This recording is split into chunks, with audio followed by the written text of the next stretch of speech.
আসসালামু আলাইকুম ভিউয়ার্স, সকলকে স্বাগতম all job news and education চ্যানেলে। চলে আসলাম নতুন একটি ভিডিও নিয়ে। আজকে ভিডিওর বিষয় হচ্ছে গণপ্রজাতন্ত্রী বাংলাদেশ সরকার সিভিল সার্জন অফিস কুষ্টিয়া। এখানে দেখেন নিয়োগ বিজ্ঞপ্তির যে পদসমূহ বলা হয়েছে, স্বাস্থ্য সহকারী পদের সংখ্যা কিন্তু 97টি, গ্রেড হচ্ছে 16 গ্রেডের বেতন পাবেন। আপনার এখানে কিন্তু বিশাল একটা নিয়োগ।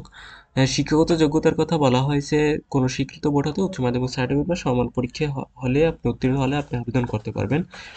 2 নম্বর হচ্ছে পরিসংখ্যানবিদ, গ্রেড 14 এবং পদের সংখ্যা আছে 3টি। কোনো স্বীকৃত বিশ্ববিদ্যালয় হতে পরিসংখ্যান অথবা গণিত বিষয়ে স্নাতক বা সমান ডিগ্রি এবং কম্পিউটার চালানোয় দক্ষতা থাকতে হবে। 3 নম্বর হচ্ছে কোল্ড চেইন টেকনিশিয়ান, পদের সংখ্যা 1টি। শিক্ষাগত যোগ্যতা কোনো স্বীকৃত বোর্ড হতে রেফ্রিজারেশন বা এয়ার কন্ডিশন ট্রেডে উচ্চ মাধ্যমিক সার্টিফিকেট বা ভোকেশনাল পরীক্ষা উত্তীর্ণ। 4 নম্বর হচ্ছে স্টোর কিপার, গ্রেড 16, কোনো স্বীকৃত বোর্ড হতে উচ্চ মাধ্যমিক সার্টিফিকেট বা সমান পরীক্ষা উত্তীর্ণ হলে আপনি আবেদন করতে পারবেন। 5 নম্বর হচ্ছে সারমুদ্রক্ষরী কাম কম্পিউটার অপারেটর, পদের সংখ্যা আছে 1টি। এক্ষেত্রেও জিপিএ স্নাতক বা সমানের ডিগ্রি থাকতে হবে এবং কম্পিউটার চালানোর দক্ষতা থাকতে হবে। 6 নম্বর হচ্ছে অফিস সহকারী কাম কম্পিউটার মুদ্রাক্ষরিক, পদের সংখ্যা আছে 5টি, 16 গ্রেডের। এক্ষেত্রে আপনি এইচএসসি সার্টিফিকেট দিয়ে আপনি আবেদন করতে পারবেন এবং কম্পিউটার ব্যবহারে অবশ্যই দক্ষতা থাকতে হবে।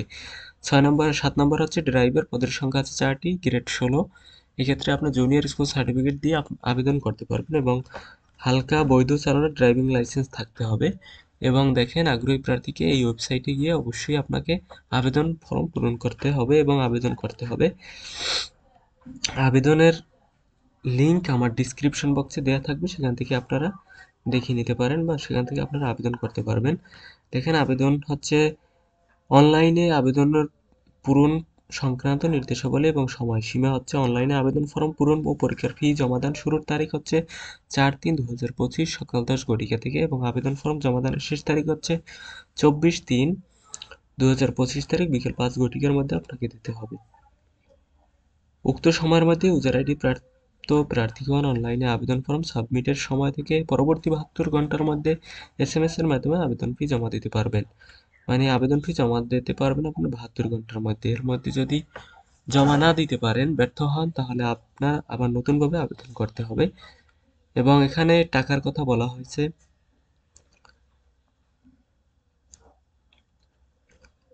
পরীক্ষার ফি বাবদ 13 থেকে 16 গ্রেড পর্যন্ত 100 টাকা এবং টেলিটক সার্ভিস চার্জ বাবদ 12 টাকা সহ মোট 112 টাকা অফেরতযোগ্য পেইড করতে হবে। এবং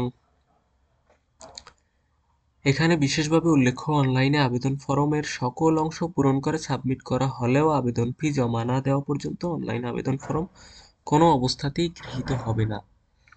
এখানে নিয়মের কথা বলা হয়েছে, কিভাবে আপনি এসএমএস এর মাধ্যমে টাকা দিতে পারেন সে বিষয়ে আমার চ্যানেলে ভিডিও দেওয়া আছে, সেটা দেখে নিতে পারেন।